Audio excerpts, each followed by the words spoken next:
A paz do Senhor Jesus Cristo, que Deus vos abençoe grandemente a todos vocês em Cristo Jesus. Quero ler em Hebreus capítulo 12, o versículo 14 está escrito.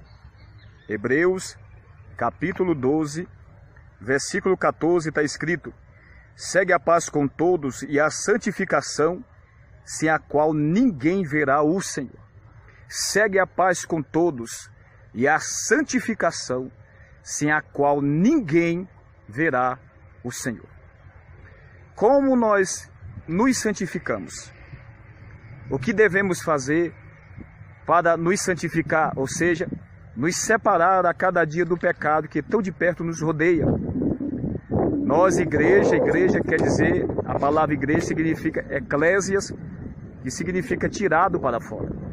Uma vez que nós fomos tirados do mundo, para fora do sistema mundanismo, pecado. Então, cada vez que nós se separamos para o Senhor, nós estamos nos santificando mais e mais. Então, a Bíblia ela é clara em relatar a necessidade da santificação, pois sem ela nós não entraremos no reino, nós não se salvaremos naquele grande dia. Há uma necessidade de renúncia, pois a santificação é a própria renúncia dos nossos pecados, da nossa natureza humana, que luta todos os dias contra nós para nos conquistar, né? O pecado que está à porta.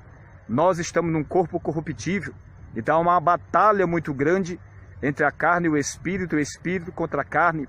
Há uma oposição um ao outro, mas aonde nós semear, onde nós vamos colher neste conflito. Quero ler novamente, ou ler mais um texto que se encontra em Evangelho de João 17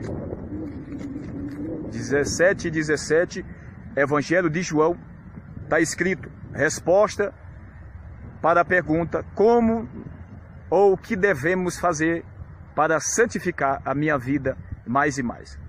Resposta 17, Evangelho de João, está escrito, santifica-o na verdade, a tua palavra é a verdade.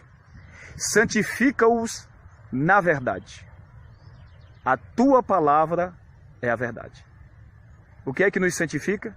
A palavra. O que é que nos separa do mundo? A palavra. O que é que devemos fazer? Um princípio muito importante e necessário.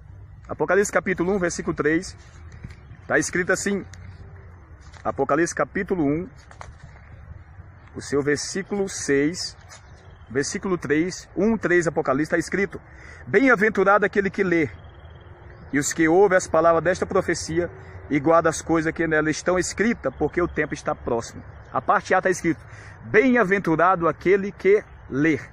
Em Salmos 1, versículo 2 está escrito, antes tem o seu prazer na lei do Senhor, e na sua lei medita de dia e de noite. Deus está fazendo aí um balanço, meditar de dia e de noite. Por que de dia e de noite? Porque nós estamos num templo, num corpo corruptível, pecador. Mesmo em Cristo Jesus, nós corremos o risco em todo o tempo de ser vencido pelo pecado. O Espírito veio do Pai, do céu, é celestial. Mas o corpo veio da terra. O que é da terra almeja as coisas da terra.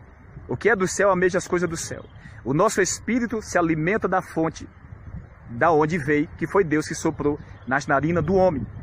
A nossa natureza humana carnal veio da terra, então é lógico que vai almejar as coisas da terra.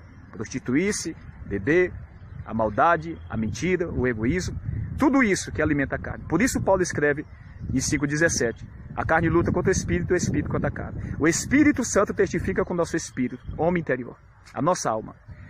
A carne luta para não se submeter à lei de Deus. Então há este conflito.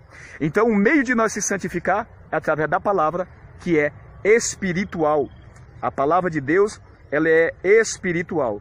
Evangelho de João, capítulo 6, versículo 63, está escrito, o Espírito é o que vivifica, a carne para nada aproveita, as palavras que eu vos disse são Espírito e vida. O Espírito é o que vivifica. Que Espírito? O Espírito Santo é que vivifica a palavra que é espiritual no nosso coração. A palavra, ela é espiritual e ela é vida E que vida é essa? Vida eterna. Então há a necessidade de nós ler. E ao mesmo tempo que nós ler, há outra necessidade também.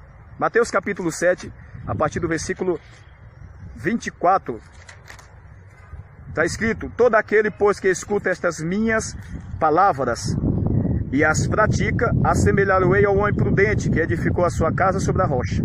Verso 25, e desceu a chuva, e correu os rios, e assoparam os ventos, e combateram aquela casa, e não caiu, porque estava edificado sobre a rocha. Ouvir e praticar. Nós, para santificar a nossa vida, primeiro, sem santificação ninguém verá a Deus. Ou seja, não herdaremos a salvação. Hebreus capítulo 12, versículo 14. Segue a paz com todos. A paz com todos, a harmonia com os irmãos faz parte da santificação. Não podemos ter uma vida santificada, tendo intriga com um e com o outro. Por isso que segue primeiramente na parte A do verso, segue a paz com todos. E a santificação. A santificação depende da paz dos irmãos, depende do perdão, depende de uma vida reta e sincera diante de Deus. Segundo, como alcançar a santificação? João 17:17. Santifico na verdade, a tua palavra é a verdade. O que é que nos santifica? A palavra. E o que é que nós precisamos fazer? Ler. Apocalipse capítulo 1, versículo 3. Bem-aventurado aquele que lê, feliz o que lê. Por que feliz o que lê? Porque é através da leitura que você vai conhecer o que é a vontade de Deus para a tua vida. É através da leitura que você vai conhecer o caminho da perdição e o caminho da vida. Porque a Bíblia, a Sagrada Escritura, ela existe para consolar o homem e direcionar os filhos de Deus para o seu reino, para o novo céu e a nova terra. Há uma necessidade muito grande de nós ouvir a palavra e praticar. Porque muitos ouvem, mas não praticam. Se ouvir e não pratica, não tem transformação. Se não tem transformação, não tem como haver santificação. É através de tudo isso, e muito mais ainda, a renúncia e vida de oração. Você vai alcançar um nível espiritual e, se mantendo assim, perseverando até o fim, será salvo. Que Deus vos abençoe grandemente em Cristo Jesus. Ficar na paz do Eterno.